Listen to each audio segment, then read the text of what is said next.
What's happening, Kitsap? Welcome to the Strategy Real Estate Podcast. My name is Jason. So glad that you're with us today. And hey, this show is all about Kitsap County and the surrounding areas. We talk about businesses, we talk about real estate, and really we just talk about the stuff that you should know about. And I'm excited to welcome to the studio today, Vicki Matthews. Vicki is a real estate broker, a mom. We're going to learn a bunch of other stuff about Vicki today. Yeah. Welcome, Vicki. Hey, thank you for having me. Yeah, thanks for being here on the show today. And yeah, I have to say, I mean, one of the things, you and I talked before the show a little bit, and I told you I was going to use this word. You're a little bit of a unicorn, okay? You just are, and the reason why she's a little bit of a unicorn is she was born in Kitsap. She was raised in Kitsap. She's been in Kitsap for your whole entire life. And it's not just that. You married a guy who was born in Kitsap, lived in Kitsap, and has been in Kitsap his whole life. So got to start there. Tell us a little bit about, growing up in Kitsap, being here. Yeah, native. Yeah. So I grew up in Kingston, which back in the day was the land of nothing. You kind of went to Kingston, only get to the ferry. Okay, There really wasn't anything else there. Yeah, just fields and trees. Yeah, fields and trees and some horses and sheep and goats. But yes, not much else. I did go to school at a Kingston elementary school. All right. So, back in the day, we had junior high, not middle school. So I went to Kingston Junior High. Okay. But then from that point on, you went to Paulsbo. Well, yes. Because the high school wasn't even there. Like, didn't there. exist. That's didn't right. Exist. That's right. So you were a Viking. Though growing up in Kingston, you were a Viking. I was. That's right. Yeah, okay. Yes. And actually, like growing up in Kingston, yes, I lived there, but there was nothing to do. So whenever you did anything, shopping, fun, entertainment, you had to leave. You were going to travel a little bit. So it's not like it felt weird going to Paulsbo or whatever. Right. Like, yes, I went to the high school, graduated in class of 2004. Okay. But yeah, it was just something you kind of like always knew you were going to have to travel to go anywhere. Living in Kingston, you're just going to go, you were either going to jump on a boat or you're going to have a little bit of a drive ahead of you. Yes. Yeah. Gotcha. So now I have to ask this because you and your husband have been here, like grown up here. You know, being a native somewhere means that you've got like a little inside track on, the places, the spots, the little secret, like that no one else kind of knows about. Yeah. So, let us in. I mean, are there a couple of spots that we should just know about? Yes, of course. Okay. Absolutely. All right. Yes, there's some amazing spots to eat here. Yeah. Now some of them have closed since COVID. Right, right. Because there were these like really awesome secret spots, but because they were secret. They were a little too secret. Yeah, like only a small group knew about it, and then they closed for a while, and then no one else knew about it. Right. Yeah. So kind of a problem. Yeah. But some also epic places to eat.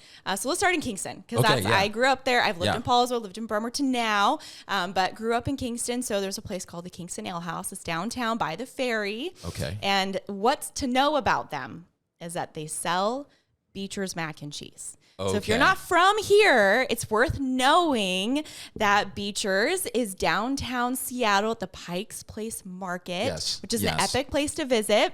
Yes. And you can watch them a couple days a week. They're actually churning their own stuff, making the cheese. Yes. Yeah. And it's so good. It's amazing. It's so good. So no matter if you're in the Seattle area or out here, there's a way to get Beecher's cheese. And it's in the airport now. Have you seen this? There's a Beecher's in the airport. So one time I had a very early morning flight and they were open. You're like, it doesn't matter. And that was breakfast. Like, it did not matter. Mac and cheese will be my breakfast. Everyone else is getting coffee and their pastry. I'm like, cheese. Yes. Well, it's one way to make sure you sleep on the plane. You're like, I'm going to start with mac and cheese, and I'll put myself right to sleep. That's right. So it's worth knowing about. Beecher's mac and cheese, Kingston Ale House, so good.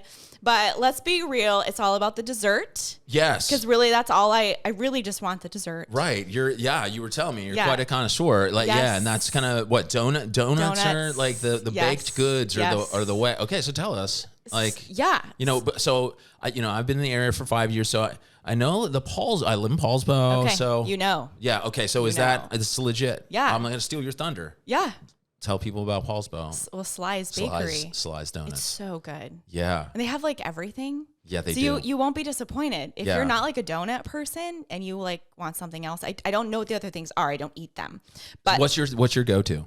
I eat the giant maple doughboy. Oh, the doughboy. Doughboy. This doughboy, it's a little person made out of dough. It's bigger than my daughter's head. She gets it all the time. It's bigger than her head. Yeah. And it's true story, right? It's so and good. you're gonna do that. You're gonna sit down. You're just gonna eat one of those doughboys, right? You don't save those. No. Yeah. No. You take care of it. It's fresh. All right there. There's lots of reasons to finish that one sitting. It's so good. You maybe don't feel awesome after consuming that much donut. Again, you might put yourself to sleep. But that's fine. Okay, now tell us though. Okay, so if you're a little further south, if you're like between Silverdale and Bremerton, like where are you going there? Where's your spot there? Right. So it's worth mentioning that Silverdale, I think, is like vacant of donut shops. Okay. So if you have thought about creating a bakery in Silverdale, like might be an open market. Because I don't actually know of a good donut making bakery in Silverdale. Okay. So you got to go a little further south. You've got to keep going. You got to keep going. All right. You got to go to Bremerton. All right. Then now here's the deal. Larry's and Christie's is the spot. And all right. They are so good. Okay. So good. But they're open at before the rest of the world is up. But they're bakers. They're so bakers. They got to get up. Yes, they got to get up. up. So they're open way early. And then super early. And they close at 1. Oh, you better get So you got to get down there. And if you don't get there by 10 a.m., the maple bars are gone. And that's the thing. And you that's have the thing. to. The maple. There's no other. No, you need that's that. That's the thing you got to get. Thing. Okay. And I totally didn't think to say this before that they make vegan donuts. Oh, really? So if you're got the vegan thing going on, and you're like, man, it's hard for me to find a place. That's is the spot. It. Yeah. And they're so good. You would not know the difference. Oh my gosh. Between the ones that are not. I have a good friend, and that's the thing, because you go people bring donuts and you're like, oh, I can't. Sorry, Kayla. Yeah. Yeah. And what can you do? For you. Here's some water. No, you just feel bad about it. But this is a solution. There's a solution. There's a solution in Bremerton. Okay. Right. So, want to pivot a little bit towards real estate. You've been a broker, 6 years? Yes. 6 years now. And obviously the market in Kitsap, it's been a little crazy. So really all over. It's been pretty hot market. But now if we have, because we have people that kind of tune in and go like, oh, what's Kitsap like? What would you advise? Like, what are some kind of starting tips if people are considering or moving to Kitsap? Yeah. Where do you point them? Yeah. Well, first of all, it's worth mentioning, if you haven't looked at Kitsap on a map, we're surrounded by water and mountain views. So it's gorgeous here. It is. Beautiful. No matter which you turn, you're going to run into water. Yes. Yep. Yes. Yeah. And we also have proximity to the ferries. So if you have to commute to the city, but you don't want to do that in the car on the I-5 for an hour, you can do that via a ferry where you can walk around, you can work. Right. It's such a better use of your time. Yeah. So it's worth checking out. It's a beautiful place. Right. And it's also a place where you can get a lot of diversity. You can be out more in the country, like Kingston and parts of Paulsbo are very country, Seabeck, or you can come closer into the town like Paulsbo, Silverdale, your big shopping center. And then Bremerton is it's a little more old. City. Yeah, it's a little older city, but there's still the ferry straight over to Seattle there as well. Yeah. Yeah, so it's worth kind of getting a little bit familiar with where do you want to be and what are you looking for.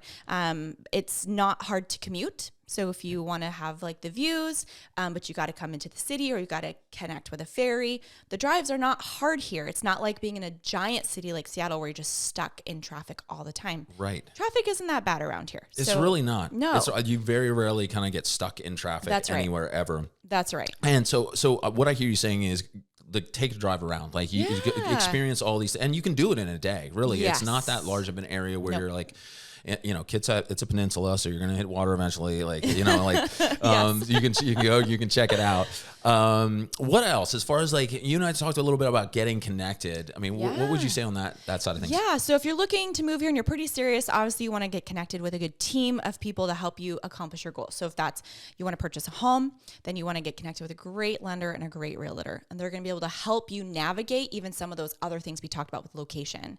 But outside of even that is once you've kind of gotten here, whether you're renting first or you're hanging out with a friend in their basement, whatever that looks like, is like, don't waste time not getting plugged in. Right. So if you're a gym rat or you go to church or whatever your job looks like invest in those people right away, because this is such a revolving community with contract workers and the shipyard and the Navy and so many military, active duty military. The community is constantly changing. And I think the thing I've heard the most from friends who are more in that sphere is like, if you don't get in and just jump full-fledged in, where you actually take some of those risks, reach out to someone you see at the gym every day. Hey, do you want to go get coffee, or do you want to meet me for a run after work someday? If you don't do that, because it's constantly changing, you might not ever get that community. Right. And so you can end up kind of coming and floating around and feeling lost in this county. But it doesn't have to be that way. It's just that everyone else is like you.